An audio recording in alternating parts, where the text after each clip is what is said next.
안녕하세요, 누다심입니다. 오늘 소개해드릴 책은 사람과 사람 사이의 따뜻함이 그립다 입니다. 이 책의 저자는 이현주, 노주선 선생님이십니다. 이 두 분은 제 대학원 선배님이신데요. 물론 저와 개인적인 친분이 있는 건 아닙니다.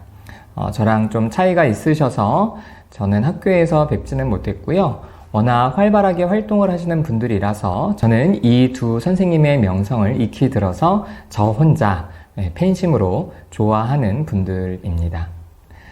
책 표지에서 보실 수 있듯이 표지는 노란색입니다. 굉장히 따뜻한 느낌이 들고요. 또 책 표지에 이렇게 여자분, 남자분 그림이 들어가 있는데요. 아마 이 두 분은 이현주, 노주선 선생님 이 두 저자를 좀 의미하는 것이 아닌가 싶고요. 한편으로는 이 책은 관계에 대한 이야기를 하기 때문에 기본적으로 관계를 나타나는 두 사람을 의미하는 것이 아닌가 싶습니다. 자, 책 요 앞에 띠지를 보시면요. 마음 따뜻한 인간관계를 맺는 법이라는 설명이 붙어 있고요. 그 밑에 보시면 소중한 내 인생을 지치고 힘들게 하는 인간관계, 어떻게 해야 산뜻하고 편안한 관계를 유지할 수 있을까? 이렇게 되어 있습니다. 띠지에서 보실 수 있듯이 이 책은 인간관계에 대한 내용입니다. 자, 그러면 먼저 이 두 저자의 소개를 책 날개에서 보도록 하겠습니다.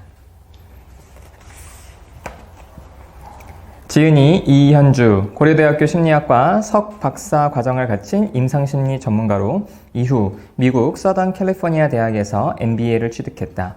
병원에서 임상심리학자로 일하며 대학 강단에 섰고 삼성전자 본사 열린상담센터 센터장을 지낸 후에 현재는 KPAC 한국인성컨설팅 이사로 재직 중이다. 약 20년간 스트레스 관리, 대인관계, 리더십, 일과 삶의 균형 등 직장인이 경험하는 다양한 이슈에 대해 상담, 코칭을 해오고 있다. 지은이 노주선, 고려대학교 심리학과 석박사 과정을 마쳤으며 기업에서 임상심리 전문가로 활발하게 활동 중이다. 삼성의료원 정신과, 소아정신과 임상과정 수련을 마친 후 한림대 성심병원 정신과, 소아정신과 등에서 임상심리 실장으로 환자의 심리평가와 상담을 수행했다. 호서대 겸임교수를 지냈고 고려대, 이화여대, 덕성여대 등에서 인간의 심성 및 행동과 관련된 강의를 했다. 현재 KPA 한국인성 컨설팅 대표로 행복하게 일하는 사람들로 이루어진 직장이 가장 생산적이다 라는 가치 아래 주로 CEO, 임원, 리더의 대인관계나 휴먼 스킬 등을 교육, 코칭하며 행복하게 일하는 직장을 만드는 데 필요한 기술과 지혜를 전달하고 있다. 저자 소개에서 보신 것처럼 이 두 선생님은 임상심리 전문가이십니다. 그런데 임상심리 전문가로서 기존에 주로 활동하던 병원이나 기업 내 상담소 같은 곳이 아니라 기업의 임원이나 CEO들 대상으로 스트레스 관리를 비롯하여 조직 문화, 또 소통 이런 부분들을 강의, 코칭하고 계시기 때문에 사실 이 두 선생님은 새로운 영역을 개척하신 분이다 라고 생각합니다. 저도 그런 면에서 이 두 선생님을 팬심으로 좋아하고 있다고 말씀드릴 수 있습니다. 두 선생님께서 기업에서 워낙 많은 사람들을 만나 오셨고 현재도 그쪽과 관련하여 일을 하고 계시기 때문에 이 책은 사실 기업 내에서, 직장 내에서 겪게 되는 인간관계에 포커스를 맞추고 있다라고 할 수 있습니다. 모든 사례들이 그런 것은 아니긴 하지만 대체로는 기업 내에서 적용할 수 있는 내용으로 구성되어 있습니다. 책의 목차를 살펴보도록 하겠습니다. 1장은요, 서로 다른 것은 틀린 것이 아니다 라고 하면서 다름에 대한 이야기들이 나오고 있습니다. 너무나 우리가 잘 아는 말이기는 하지만 실제로 적용하기 어려운 부분이기도 하죠. 자, 2장은요, 성격을 읽으면 관계해법이 보인다. 그래서 여기 밑에 보시면은 모험적 성격의 사람과 공존하기, 자신만만한 성격의 사람과 공존하기, 사고적 성격의 사람과 공존하기, 협동적 성격의 사람과 공존하기 등 다양한 성격의 사람들을 어떻게 이해할 것이고 우리가 그들과 어떻게 공존할 것이냐 이렇게 이야기가 나오고 있고요. 3장은요. 내 마음 다치지 않는 관계의 기술, 그래서 우리가 보통 관계 속에서 많은 상처를 받는데 어떻게 하면 그 상처를 좀 줄일 수 있을지에 대한 아주 구체적인 내용들을 담고 있습니다. 자, 마지막 4장은요. 인간관계를 열어주는 소통의 힘. 그래서 결국에는 관계에서 어려운 점은 소통이 안 되기 때문인데요. 이 소통을 어떻게 할 것이냐에 대한 이야기들을 이 4장에서 담고 있습니다. 두 선생님께서 기업에서 오랫동안 활동하셨기 때문에 이 책의 사례들은 기업의 내용을 많이 담고 있습니다. 그래서 조직 내 인간관계를 염두에 두고 쓰신 책이 아닌가 싶은데요. 책의 한 곳을 살펴보도록 하겠습니다. 자, 이 부분은요, 성격을 읽으면 관계 해법이 보인다는 2장 내용 중에 한 부분입니다. 고독한 성격의 사람과 공존하기.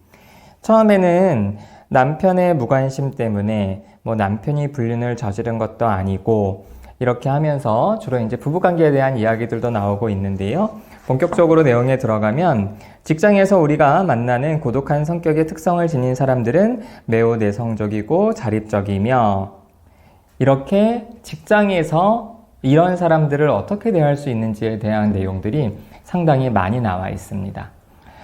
그러면서 동시에 이 책의 특징이라고 할 수 있는 거는요. 직장인들이 상담을 할 때 되게 구체적인 팁과 방법을 요구를 많이 하는데요. 이 책에서도 역시나 아주 구체적인 방법들을 전달하고 있고 그리고 어떠한 상황들을 아주 일목요연하게 정리하고 있습니다. 그 부분을 한번 보도록 하겠습니다. 이 부분은요, 인간관계를 열어주는 소통의 힘이라는 이제 4장에 대한 내용입니다. 그래서 제목은 공감은 이해를 보여준다. 이런 제목에서요. 자, 내용을 보시면 공감을 표현하려면 우선 이를 방해하는 편견에서 벗어나야 합니다. 사람들이 공감을 표현하기 어려워하는 이유를 살펴보면 다음과 같은 편견이 내재된 경우가 많습니다. 첫 번째 편견은 낯간지럽다입니다. 두 번째 편견은 상대방을 유익하게 만든다입니다. 세 번째 편견은 상대방이 틀릴 수 있으므로 어느 한편을 들어줄 수 없다입니다. 그래서 우리가 갖고 있는 많은 편견들에 대해서 이렇게 첫 번째, 두 번째, 세 번째 정리해주고 계시고요. 자, 공감을 가로막는 편견에 대해 이야기했다면 실제로 공감을 더 잘하기 위해서는 두 가지를 기억해 둡시다. 첫째, 선공감 후 조언을 해야 합니다. 둘째, 각자의 입장에서 최선의 선택을 했을 것임을 믿읍시다. 이렇게 첫째, 둘째 아주 구체적인 방법들에 대해서 언급해주고 계십니다. 이 책은 우리가 쉽게 찾아볼 수 있는 치유 에세이, 상담 에세이 같은 책은 아닙니다. 어떻게 보자면 좀 자기계발서에 가깝다 할 수 있는데요. 보통 자기계발서는 너무 가볍다라는 생각이 듭니다. 그래서 저도 그런 책은 지양하는데요.